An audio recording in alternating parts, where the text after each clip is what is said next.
Hello friends and aspirants. I wish कि आपको ये क्लासेस काफ़ी हेल्प कर रही हो, है ना।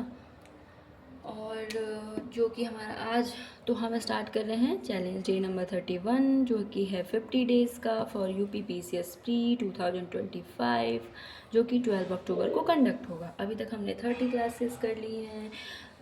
वीक टू वीक हम क्लासेस करते हैं, 1 वीक में किसी एक सब्जेक्ट का रिवीजन करते हैं। मैं कोशिश करती हूँ आपको कॉन्सेप्ट भी बता सकूँ और फुल डिटेल में बताऊँ, ना तो सिर्फ फैक्ट बता के हो जाता है।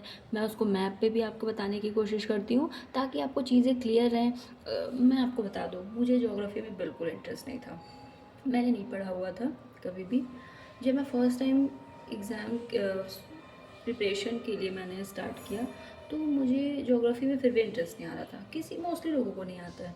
मेरा इसमें इंटरेस्ट जो है ना, वो डेवलप कैसे हुआ कि मैंने ऑप्शनल तक ले लिया। आप सोचिए, मेरा इंटरेस्ट डेवलप हुआ मैप के थ्रू। मैंने कैसे इंटरेस्ट लिया कि मुझे बहुत क्यूरियोसिटी होती थी कि अरे मैं कहाँ पे रहती हूँ। मैंने सुना कि कश्मीर जाते हैं वो बहुत अच्छा घूमने का एरिया है, तो ऐसा क्यों, वहाँ क्यों है। वही चीज़ें हमें सेम माउंटेन चलते हैं घूमने, शिलोंग ये सब। तो मुझे ये था कि वही चीज़ हमें यूपी में, एमपी में इधर क्यों नहीं मिलती है। फिर कोई बोलता था साउथ साइड ना बहुत गर्मी होती है, तो मुझे लगता था कि जब हमें बहुत ठंडी लगती थी जनवरी फरवरी में, तब लगता था हम साउथ साइड क्यों नहीं है, हमें गर्मी कम लगेगी, सॉरी ठंडी नहीं लगेगी। तो लगता था कि फिर यहाँ गर्मी क्यों है। फिर हम साइक्लोन सुनते थे, अगर हम सेंट्रल में रह रहे हैं तो हमें साइक्लोन का टेंशन नहीं होता है। तो वहाँ पे बहुत ज़्यादा डिज़ास्टर आता था।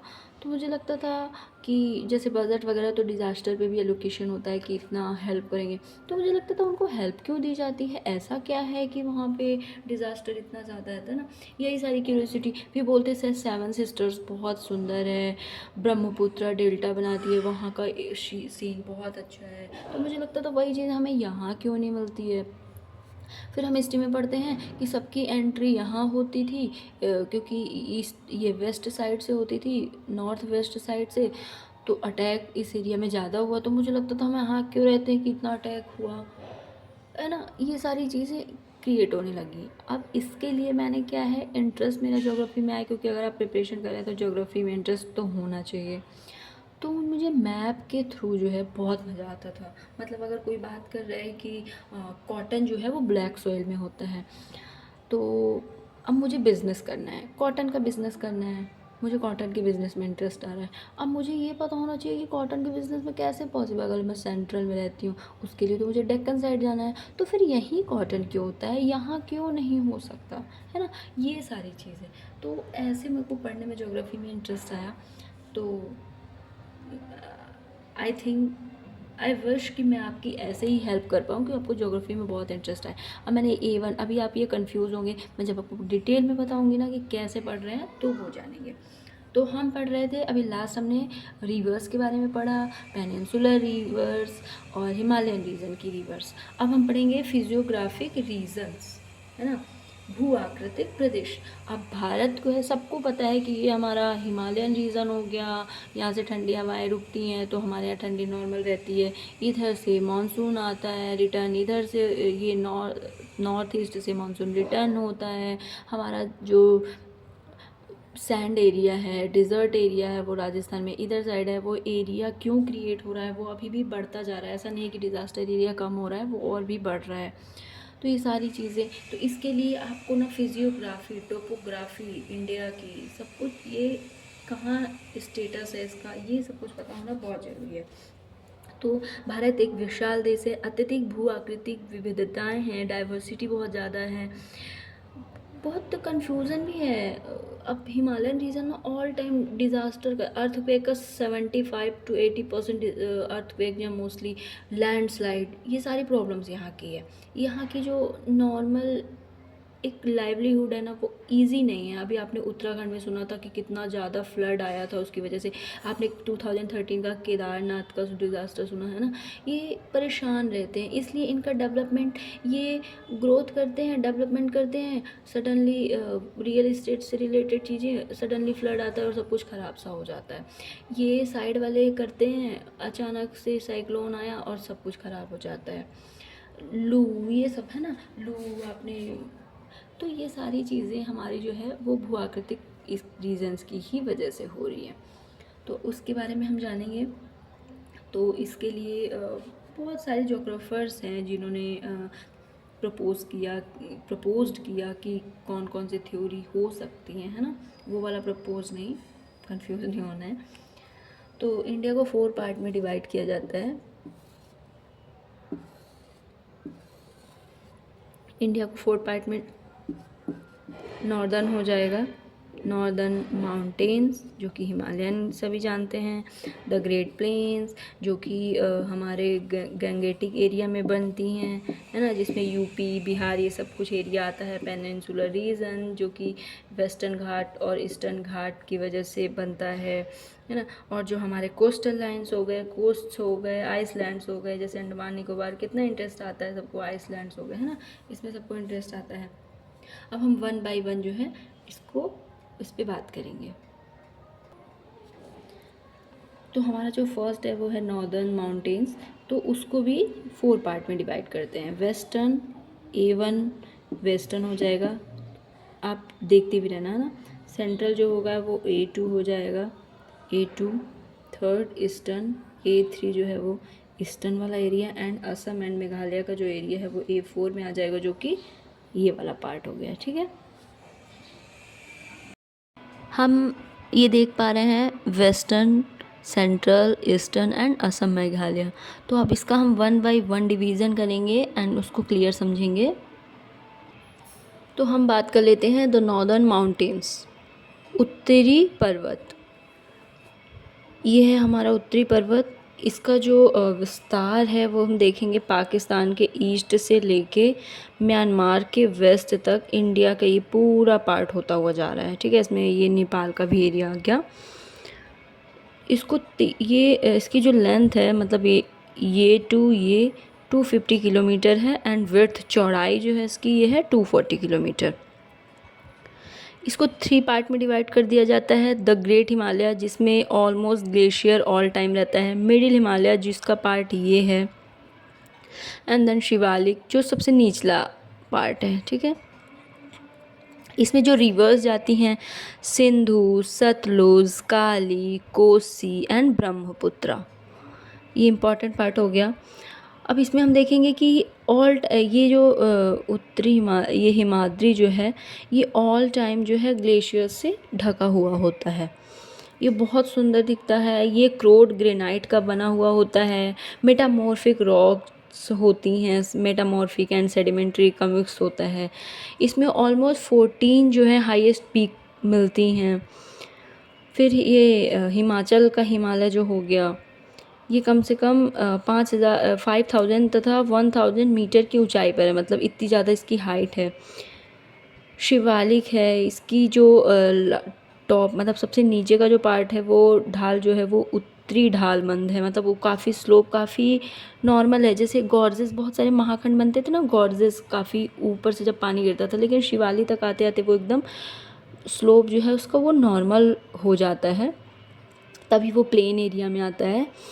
तो इनका जो पार्टीशन है, अब जो वेस्टर्न हिमालय है उसको भी 2 पार्ट में डिवाइड कर दिया जाता है। एक कश्मीर हिमालय, एक हिमाचल हिमालय। फिर जो हमारा सेंट्रल हिमालय है उसका पार्ट हो जाता है हमारा यूपी उत्तराखंड हिमालय, ठीक है। एंड फोर नेपाल का हिमालय। जो ईस्टर्न हिमालय आ जाता है उसमें आ जाता है दार्जिलिंग, भूटान एंड असम हिमालय एंड पूर्वांचल का एरिया ये और फिर अभी हम ना रीजनल बेस पे भी जितने भी ये माउंटेन्स हैं उनके बारे में डिटेल से जानेंगे। अब जो हमारा जो सेकंड पार्ट है, क्योंकि 4 पार्ट में डिवाइड थे ये, तो जो सेकंड है वो है द ग्रेट प्लेन्स। जो इस एरिया का पार्ट है वो जनरली निक्षेपित जलोढ़ से बना हुआ है। जलोढ़ इन द सेंस, हमें पता है कि हिमालय से जो रिवर्स आ रही हैं वो अपने साथ जब वो माउंटेन्स पे टकराती हैं या फिर वहाँ पे जो भी कंकड़ पत्थर हैं वो बड़े बड़े पहाड़ को अपने साथ लेके आती हैं। वो लाते हुए शिवालिक में जब एंटर करती हैं तो क्योंकि यहाँ से स्लोप इनका स्लो हो जाता है, धीरे हो जाता है, लगभग वो हाइट से नहीं गिर रही होती हैं, लगभग प्लेन एरिया से चलती हैं।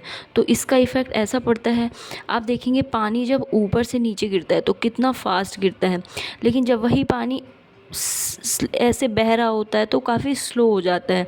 तो ये बताइए, अगर बड़े बड़े पार्ट है तो उसको ऊपर से जब पानी नीचे गिर रहा है तब लाना इजी है, या फिर वो जब स्लोप पे जा रहा है तब लाना इजी है? ये मुश्किल है, ये थोड़ा टफ है ना, वो धीरे धीरे ले जा पाएगी। तो जो उसका जो वो है क्या बोलते हैं, उसका जो रोल है, किस फ्लो में बह रही है, तो स्टार्टिंग में तो वो बड़े बड़े पत्थर को ले जाती, धीरे धीरे धीरे वो पार्ट रुकता चला जाएगा, और लास्ट में जो है पानी या तो क्लीन हो जाएगा या तो फिर उसके पास इतना कंकड़ या पत्थर नहीं होगा। तो स्टार्टिंग में यहाँ से जमाव स्टार्ट होता है, बड़े बड़े पत्थर, तो यहाँ पे नदियों का पानी इतना नहीं पता, धीरे धीरे उसके साथ बहुत महीन सी बालू फिर सैंड वगैरह है ना, धीरे धीरे बहता है। तो इसीलिए उसी फीचर के अकॉर्डिंग भाबर, तराई एंड जलोढ़ में डिवाइड किया गया है।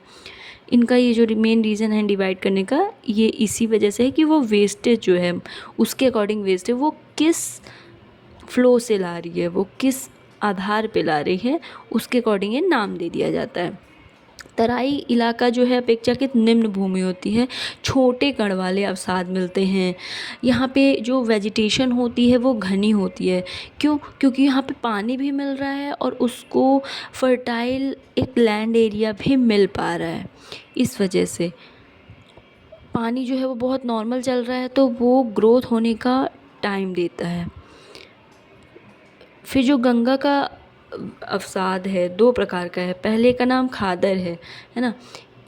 खादर जो होता है वो नए अवसादों, न्यू अवसादों से बनता है। इसमें प्रायः बाढ़ उस एरिया में आती है। दूसरे का नाम भांगर है, ये पुराने अवसादों से निर्मित है और ये इसमें बाढ़ नहीं आती है। थर्ड जो पार्ट हम बात करेंगे वो है हमारी पेनिनसुलर अपलैंड्स। अच्छा, ये जो मैं आपको बता रही हूँ, जब हम वर्ड ज्योग्राफी पढ़ेंगे, पूरा फिज़िकल है ना, ओशियनोग्राफी, ये सब कुछ पूरा डिवाइड है पार्ट में, हम उस बेस पे बात करेंगे। लेकिन अभी मैं जो शॉर्ट फॉर्म में बात कर रही हूँ, जो हमारे प्री के पर्पस से इम्पॉर्टेंट है। अब हम जो नेक्स्ट बात करेंगे वो है हमारा पेनिनसुलर अपलैंड्स, प्रायद्वीपीय उच्च भूमि। मैंने आपको ये शॉर्ट में एक डिवीज़न बता दिया। जो थर्ड है हमारा वो प्रायद्वीपीय उच्च भूमि, पेनिनसुलर अपलैंड्स, जिसमें आपको माउंटेन्स भी मिल जाएंगे, प्लेट्यूज़ भी मिल जाएंगी, पासेस भी मिल जाएंगे एंड प्लेन एरिया मिल जाएगा। अच्छा, ये जो सी पॉइंट है ना, ये इस एरिया में भी आपको मिल जाएगा, C2 एरिया में मिल जाएगा, C3 एरिया में मिल जाएगा एंड C4 एरिया में मिल जाएगा। ये चारों अपनी अपनी फीचर्स की वजह से डिवाइडेड हैं। इन चारों एरिया में ऐसा नहीं कि सारी चीज़ें सिमिलर हैं, मोस्ट ऑफ द फीचर्स जो हैं वो डिफरेंट है। इस बेस पे इनको इस पार्ट में डिवाइड किया गया है। फिर अब हम रीजनल जब पढ़ेंगे इसको लेके तो पूरा डिटेल में पढ़ते हैं, ठीक है। नेक्स्ट हम अब जो पढ़ेंगे वो रीजनल पढ़ेंगे, brief characteristics of regional divisions. Brief characteristics of regional geography. तो फर्स्टली हम 4 पार्ट में इसको डिवाइड कर देते हैं कि नॉर्दर्न माउंटेन्स, जिसके अंडर में आएगा जम्मू एंड कश्मीर हिमालय, हिमाचल प्रदेश का हिमालय, उत्तराखंड। ग्रेट प्लेन्स समतल एरिया में आएगा Punjab, Haryana, Rajasthan, upper Ganga, lower Ganga, middle Ganga and Brahmaputra का एरिया। थर्ड में आएगा डेक्कन प्लेट्यू, जिसके अंदर में आएगा Bihar and Jharkhand, MP, Maharashtra, Karnataka, Tamil Nadu, Andhra Pradesh, Orissa. And fourth is coastal plains area, island, इसमें आ जाएंगे गुजरात, आइसलैंड में आ जाएंगे अंडमान एंड निकोबार, लक्षद्वीप, पूर्वी तटीय मतलब वेस्टर्न घाट, ईस्टर्न घाट। अच्छा, ये ब्रीफ कैरेक्टरिस्टिक्स है, इसलिए मैंने इतना ज़्यादा डिवीज़न किया है, क्योंकि आप देखेंगे सिर्फ डेक्कन प्लेट्यू का अगर इतने सारे पार्ट है तो इनके भी फीचर्स अलग अलग हैं, ये सिमिलर नहीं है। आप थोड़े इस एरिया से इस एरिया में आएंगे, आपको वहाँ की सॉइल, वहाँ का एरिया, रेन, जो रॉक्स, माइंस, मतलब सब कुछ डिफरेंट मिलेगा, मोस्टली चीज़ें डिफरेंट मिलेंगी। इसलिए इतना ब्रीफली हमें पढ़ना है, तो हम 1 बाय 1 स्टार्ट करेंगे। हैं उत्तरी पर्वत की, जिसमें आता है Jammu and Kashmir, Himachal Pradesh, Uttarakhand, Sikkim, West Bengal, Arunachal Pradesh, Nagaland, Manipur, Mizoram, Tripura, Meghalaya. And इसकी जो मेन कैरेक्टरिस्टिक्स जो डिवाइड जिस बेस पे करते हैं वो वेजिटेशन होता है, वनस्पति एंड उच्चापच उसकी टोपोग्राफी। जो जम्मू कश्मीर की टोपोग्राफी बहुत ज़्यादा हाइट में है। कश्मीर में वो जो सॉइल है वो पोर्ड सोल है। जम्मू एंड कश्मीर की भूरे रंग की पहाड़ी मिट्टी पाई जाती है एंड यहाँ पे जो वेजिटेशन होता है वो अल्पाइन वनस्पति होती है। नेक्स्ट हम बात कर लेते हैं हिमाचल प्रदेश की। जो उत्तराखंड का एरिया आता है वो कुमायूं हिमालय में आता है, शिवालिक, दून। यहाँ की जो इम्पॉर्टेंट पीक्स हैं वो हैं नंदा देवी, कामेत, बद्रीनाथ। और जो गंगा और यमुना का जो मेन सोर्स है वाटर का, अलकनंदा, भागीरथी, ये सब वो भी उत्तराखंड का ही मेन पार्ट है। जो ये ग्रेट प्लेन्स है वो मोस्टली जो है राजस्थान के ईस्ट से स्टार्ट होता है, पंजाब, हरियाणा, यूपी, बिहार, वेस्ट बंगाल। ये प्लीस्टोसीन एरा का है। ये कई पार्ट में डिवाइड हो जाता है जिसमें एक हरियाणा ड्राई सूखा, राजस्थान अपर गंगा, ऊपरी गंगा, निचली गंगा एंड ब्रह्मपुत्र का एरिया। हरियाणा का जो है वो जो सॉइल है वो रेतीली है, चूना है। राजस्थान में अरावली रेंज की वजह से बारिश जो है 40 सेंटीमीटर से भी कम होती है, इसलिए इसको डेजर्ट एरिया बोलते हैं। अपर गंगा जो है अवसादी, क्योंकि गंगा और यमुना जो है अपने साथ अवसादी लाती हैं, बालू रेत सब कुछ लेके आते हैं, तो अवसादी यहाँ पे इकट्ठा होता है।